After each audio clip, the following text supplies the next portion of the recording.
Uma janela de descobertas, desejos, experiências e afeto.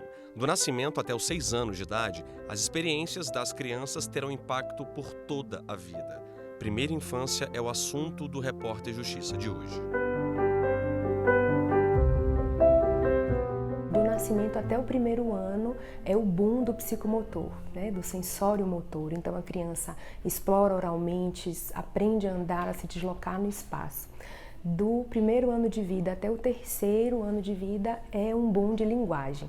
Então a criança melhora muitos aspectos relacionados à compreensão e à expressão. Do 3º até o 6º são as mudanças socioemocionais. Se uma criança nasce, nós todos temos mais vida, mais vitalidade, mais energia, mais vontade de aprender, porque a criança é a vida na sua fonte, na sua gênese, que quer conhecer, aprender, fazer e transformar.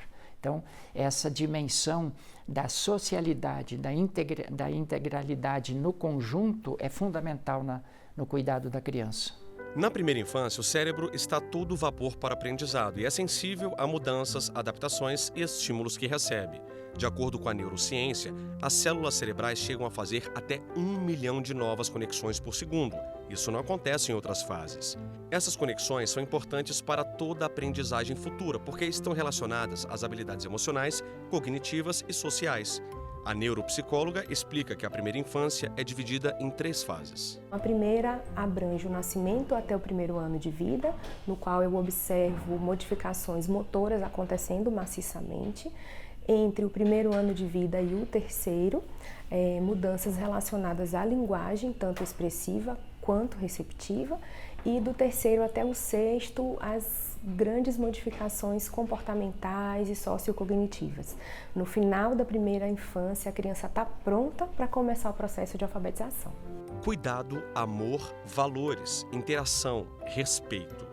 Investir na primeira infância é dar oportunidade para que a criança desperte todo o seu potencial e lá na frente seja um adulto equilibrado, responsável e mais saudável.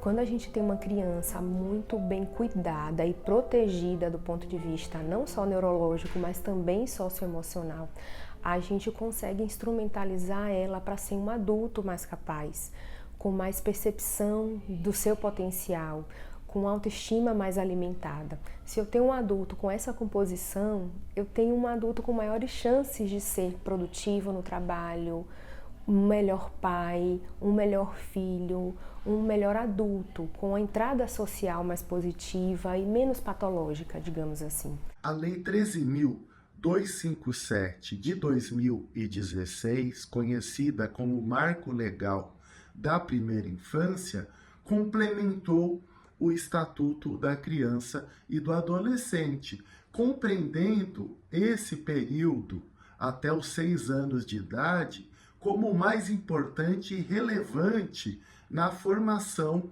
das crianças, estabelecendo direitos e garantias fundamentais, além de políticas públicas nas várias áreas. A luta pelos direitos da criança e a política da primeira infância no Brasil se confundem com a história de Vital de Donê, educador e pós-doutor em primeira infância. Ele coordenou o movimento Criança e Constituinte em 1986 e reuniu propostas voltadas para a garantia dos direitos das crianças com absoluta prioridade. Trabalho que serviu de base para o artigo 227 da Constituição Federal. Que esse diz que a família, a sociedade e o Estado devem assegurar com absoluta prioridade os direitos da criança à vida, à saúde, à alimentação, à educação, à cultura, ao lazer e assim por diante. Todos os direitos que estão no artigo 227 desdobrado em vários dispositivos dentro desse mesmo artigo. Vital também coordenou a elaboração do Plano Nacional da Primeira Infância, com o objetivo de garantir um acompanhamento de forma integral em todas as áreas. Ele conta que foram reunidos planos que já havia no país nas áreas da saúde, da assistência social, da educação infantil e na proteção dos direitos. mas faltavam outras áreas fundamentais para o desenvolvimento das crianças. Por exemplo, violência, trabalho infantil, certidão de nascimento e acidentes na infância. O Plano Nacional para a Primeira Infância, primeiro, ele é parte de uma visão holística da criança, na sua integralidade. Segundo, ele reúne todas as boas políticas e bons planos. E terceiro, ele acrescenta onde não havia planos para que a criança fosse atendida integralmente. E o plano foi aprovado pelo CONAN em 2010.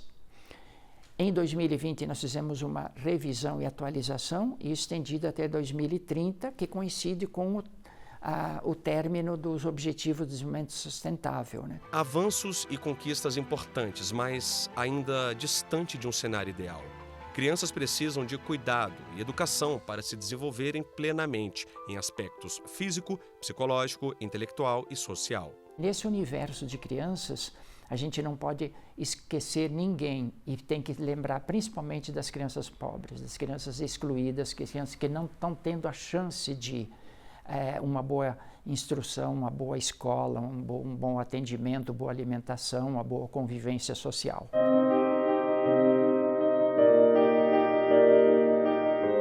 O desenvolvimento na primeira infância vai muito além do estímulo, do incentivo, da rede de apoio e do núcleo familiar. O Repórter Justiça mostra agora que a partir dos 3 anos, o bairro passa a ter um papel importante e decisivo na vida das crianças.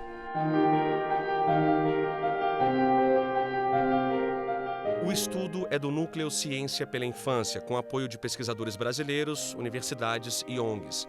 É uma iniciativa colaborativa de conhecimento científico sobre o desenvolvimento na primeira infância, com o objetivo de fortalecer e qualificar programas e políticas públicas que possam impactar de forma positiva crianças brasileiras em situação de vulnerabilidade social.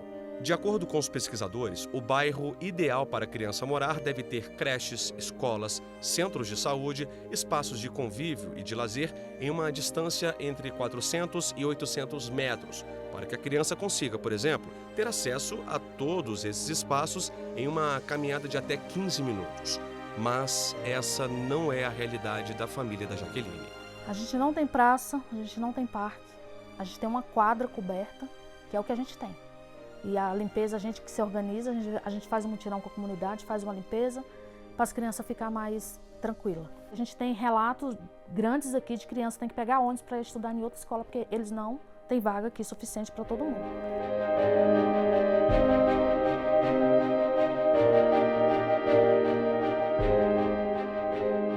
Jaqueline mora no Riacho Fundo 2, no Distrito Federal, com um marido e 5 filhos. Está grávida do 6º. Pensando no bem-estar das crianças, como mãe, o sonho dela é que tivessem espaços públicos próximos de casa.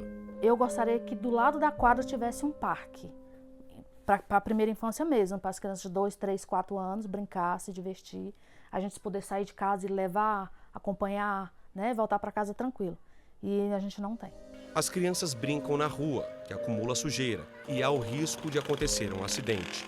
O coração de mãe fica apertado. E o medo é pela segurança dos filhos. Pode querer brincar em uma outra quadra, em um parque de outra quadra que as pessoas não recebem muito bem e acabam se machucando. Então é conflito psicológico e físico. Então chega muita criança aqui com o pé cortado, o braço às vezes deslocou, ombro porque cai. Fomos até a quadra de esportes mais próxima. As condições são precárias. A criança nasce com um potencial inimaginável. Porém, esse potencial só se desenvolve, só acontece, só se realiza na interação social e física.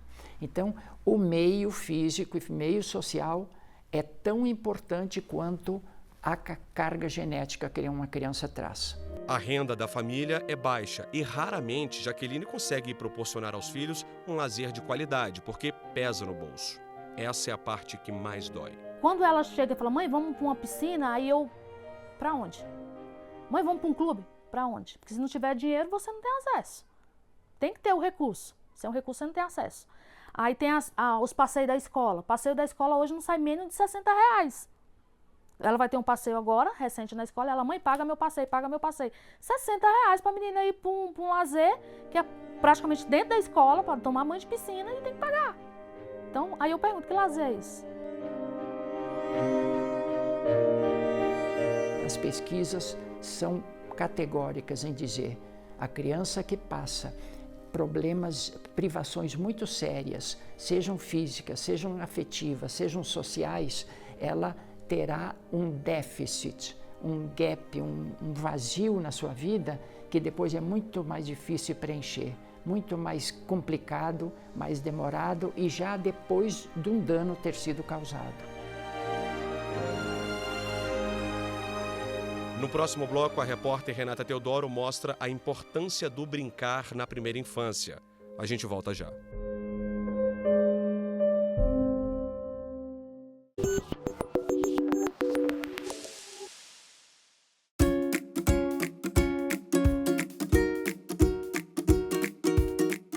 Brincar, correr, cair e continuar tentando. Faz parte da brincadeira e do crescimento saudável. E a primeira infância é o momento mais importante para colocar em prática atividades lúdicas, jogos infantis e competições. Essa fase que ele está, dos 2 aos 3 anos, tem um autor muito famoso chamado Galahu, de educação infantil. Ele fala que essa fase é a fase de experimentar, de aprender essas coisas, sabe? De saltar, então caiu. Tudo bem, o importante agora é aprender a levantar, cair faz parte. Machucou o dedinho do pé porque bateu na quina da calçada. Meu filho, faz parte, o nome disso chama dor. E agora é aprender a lidar com isso, aprender a correr, aprender a chutar uma bola, arremessar uma bola, aprender a ser criança, né? Confiança, autonomia, independência, qualidades primordiais para a Aline e para o Tiago na criação do filho. O casal sonhava com a chegada do Augusto e juntos decidiram seguir diferentes linhas da educação infantil. A principal delas foi a montessoriana, uma proposta de descoberta e aprendizado por meio de experiências, tentativas e prática. Por exemplo, ele já consegue subir uma escada sozinho. Se toda vez que ele for subir a escada, pegar no colo e subir, ele não vai aprender. E aí isso vai atravancar esse desenvolvimento, né? Então a gente tem vídeo dele pequenininho no parquinho, subindo as coisas sozinho, andando sozinho. Lógico, a gente tá prestando atenção, não é que a gente é negligente, ele faz o que quer e vai se machucar. Eu tô do lado, para se ele precisar, quando ele precisar. Não é para fazer tudo por ele. É nessa fase que a plasticidade cerebral é maior, ou seja, nos primeiros anos de vida, o cérebro de uma criança parece uma esponja, porque tem mais facilidade para absorver conhecimento. Especialista em neurociência aplicada à educação, Camila acrescenta que o brincar também desenvolve habilidade social e cognitiva essenciais para o crescimento saudável. As formas de pensar o mundo são modificadas, são transformadas à medida em que a criança brinca. A linguagem também é um grande marcador positivo, um grande efeito positivo da brincadeira. Então eu aprendo a me expressar, eu compreendo melhor as regras de mundo, regras de que o outro me dá oralmente. Então a brincadeira me ajuda a me compor enquanto sujeito, tanto do ponto de vista motor, quanto do ponto de vista sociocognitivo, interacional. A brincadeira é muito séria. Aqui na casa do Augusto é desse jeito, brincadeira tem prioridade. Os pais participam em tempo integral da vida do filho, se revezam e organizam a agenda para que um dos dois sempre esteja presente. Talvez se não tivesse na nossa presença, ele teria um tempo maior de tela. Antigamente a gente tinha mais tempo de televisão, embora soltos na rua, a gente tinha muito mais tempo na frente da televisão, assistindo desenhos. Hoje a gente sabe que talvez não seja tão positivo assim ficar tanto tempo na frente da tela, voltar a ser criança livre, experimentando um pouco de tudo, rolando no chão, brincando, saltando, por aí. A gente acredita muito nisso. Em casa, a família está sempre em busca de diversão e de bons momentos juntos. A gente está aqui na quadra de esportes e o Augusto não consegue esconder a paixão dele pelo alfabeto. Até eu ganhei meu nome aqui. Ficou lindo demais, Augusto. Obrigada, meu amor. A paixão não é só pelo alfabeto, não. Aos 2 anos, Augusto já sabe falar o nome das principais espécies de dinossauros. E quando pergunto qual o favorito dele, a resposta vem completa. Olha só. Quem que é esse? Qual que é esse? Brachiosauro. quando ele tiver 30 anos, não vai fazer diferença se ele aprendeu a ler com 2 ou com 5 anos, né? Não é isso que vai marcar a vida dele. É realmente se ele aprendeu a ser sincero, ser honesto, de fazer o que ele gosta, de saber o que ele gosta e respeitar as vontades dele também.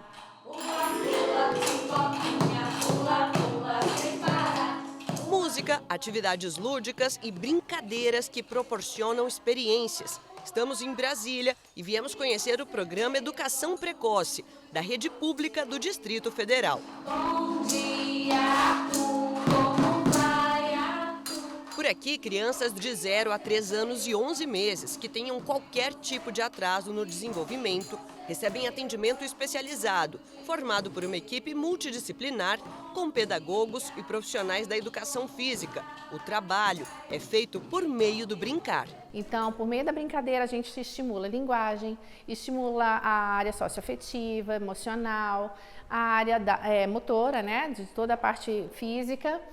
E a parte de autonomia, né? Porque a gente está com uma criança muito pequenininha, só que quando ela sai do programa aos 4 aninhos, a gente faz com que ela esteja o mais autônoma possível para a área, para a faixa etária que ela apresenta. Arthur é uma das crianças atendidas pelo programa. Ainda na gestação, Manuela recebeu o diagnóstico da Síndrome de Vachter, conjunto de anomalias de má formação, que afeta principalmente a coluna. A interrupção da gravidez foi indicada pela equipe médica, mas ela seguiu.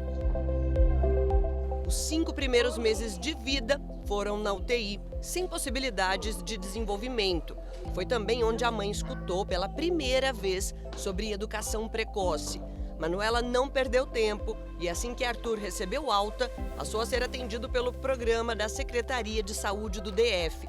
O pequeno chegou aqui sem movimentos, em especial dos membros inferiores. A gente conta a idade de Arthur a partir do dia que ele saiu da UTI. Então ele não tinha 6 meses, ele tinha 1 mês. Então ele não sabia se mexer, não sabia fazer nada. O que eles fizeram? Elas fizeram acelerar esse processo, em vez de virar 1 mês, virar 2 meses, em 1 semana, 3 meses. Então, quando ele era pequeno, a gente entrava com ele na salinha. A gente via, assim, no mesmo dia que Arthur não fazia isso, com a mão do nada ela estava levantando. Além dele, outras crianças também são contempladas. E o foco do programa é desenvolver a potencialidade de cada um desses pequenos. Muitas vezes a família chega muito focada no problema, focada no atraso, focada no diagnóstico e não percebe o potencial e o quanto que aquela criança tem por trás daquele diagnóstico, ou melhor, na frente daquele diagnóstico, né? Porque o diagnóstico é uma característica dela, não define ela completamente. Então a gente busca mostrar para essas famílias isso. Vamos olhar para o seu filho além desse diagnóstico. E além desse diagnóstico tem uma criança com potencial absurdo e é isso que a gente busca deixar mais aparente possível. Em se tratando do Arthur, que já enfrentou tantos desafios, mesmo com tão pouca idade, os passos dados aqui são de aprendizado, esforços diários e conquistas gigantescas. A estimulação precoce, para mim, foi uma sobrevida, porque ensina Arthur a independência que eu quero para ele, dá um apoio cognitivo que, nossa, hoje em dia a gente faz testes cognitivos de Arthur, a cognição dele é superior à idade dele. Ele não sabia falar, mas ele sabia já se expressar da maneira suficiente. A parte artística, então, eles trabalham muito com música, você vê Arthur passa o dia cantando, dançando, mas não foi por causa de mim, garanto, que eu cantando sou péssima. Mas é aqui, porque tem aula de música, quando ele fala em música, Arthur sabe. E é assim, com tantas histórias inspiradoras sobre o poder do brincar e com o exemplo dessas mães em forma de anjos, que eu encerro esse bloco. A grande mágica da maternidade é essa, você vai se tornando cada vez mais desnecessária, se ele for se desenvolvendo bem. Bom dia,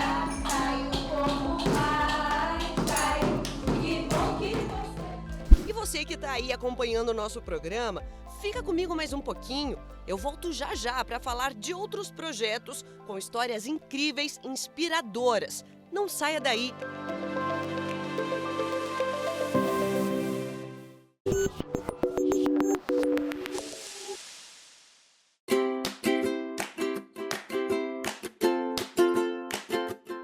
Olhares de esperança, de um futuro com mais possibilidades. Em São Paulo, a Casa do Zezinho tem sido um espaço de oportunidades de desenvolvimento para crianças e jovens em situação de vulnerabilidade.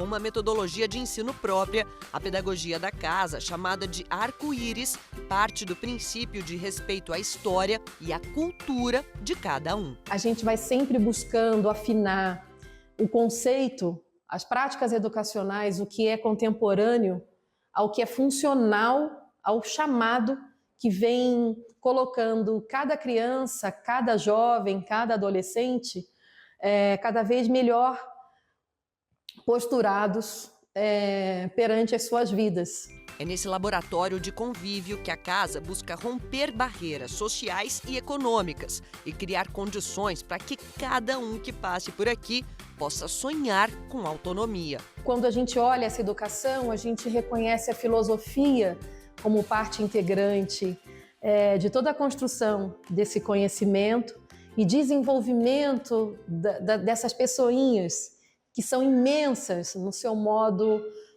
de sonhar, à medida em que vão descobrindo toda a capacidade, além do sonho, de realização.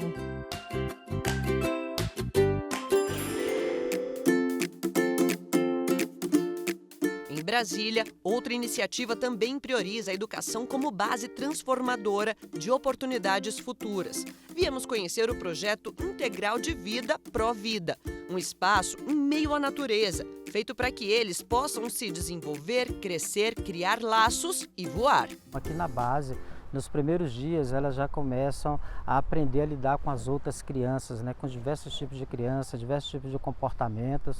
Então, nós começamos esse trabalho aqui já com as crianças de 3 anos de idade, que vai ter essa transformação lá na frente. Há mais de 20 anos à frente da instituição, Celiomar fala que o trabalho que faz é de inclusão social.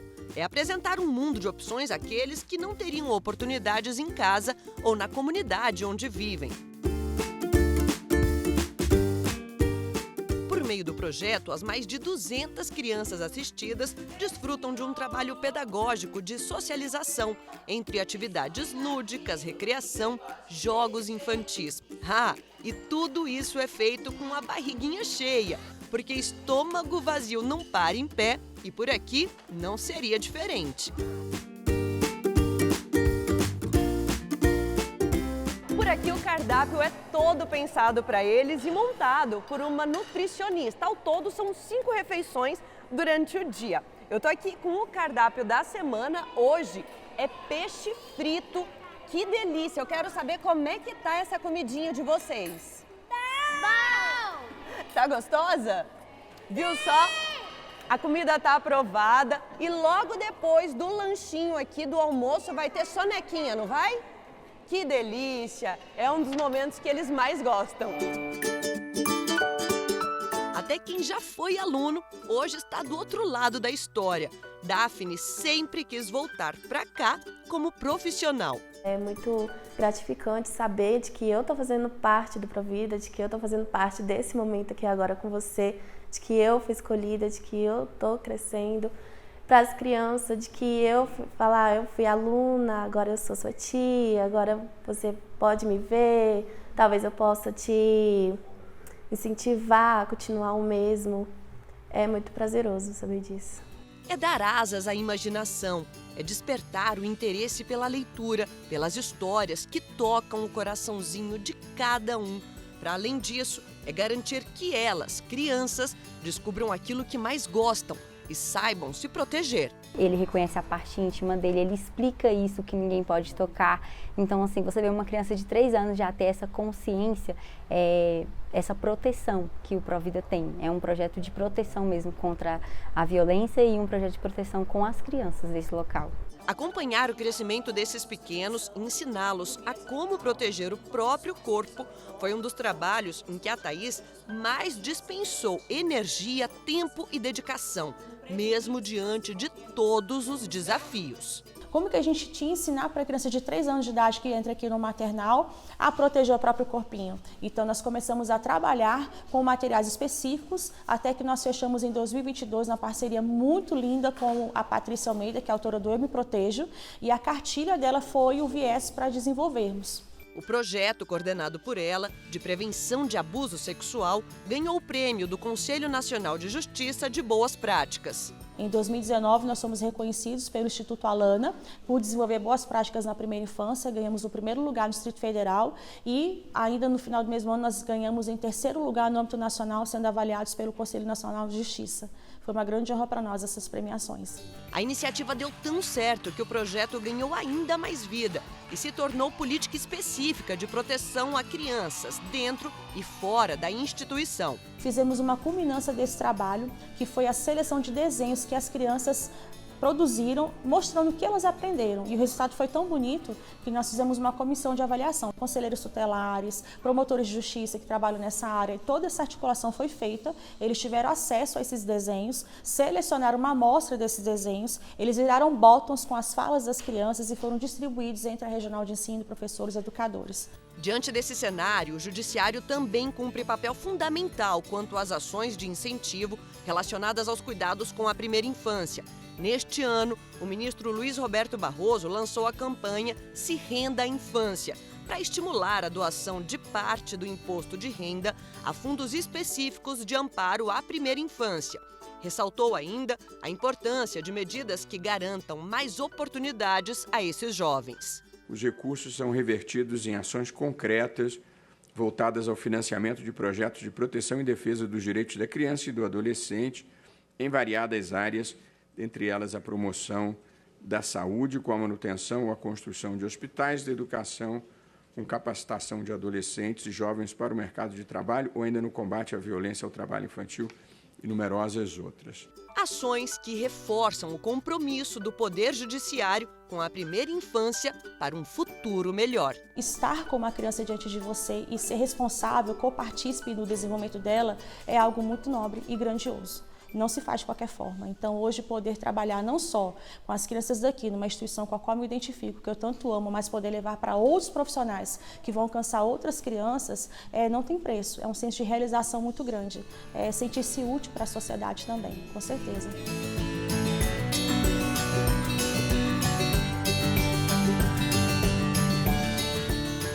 Assim eu encerro o programa de hoje. E você já segue a gente no Instagram, @Rádio e TV Justiça. No YouTube já sabe, o canal é o mesmo. E se quiser entrar em contato com a nossa produção, o e-mail é o repórterjustiça@stf.jus.br. Até a próxima!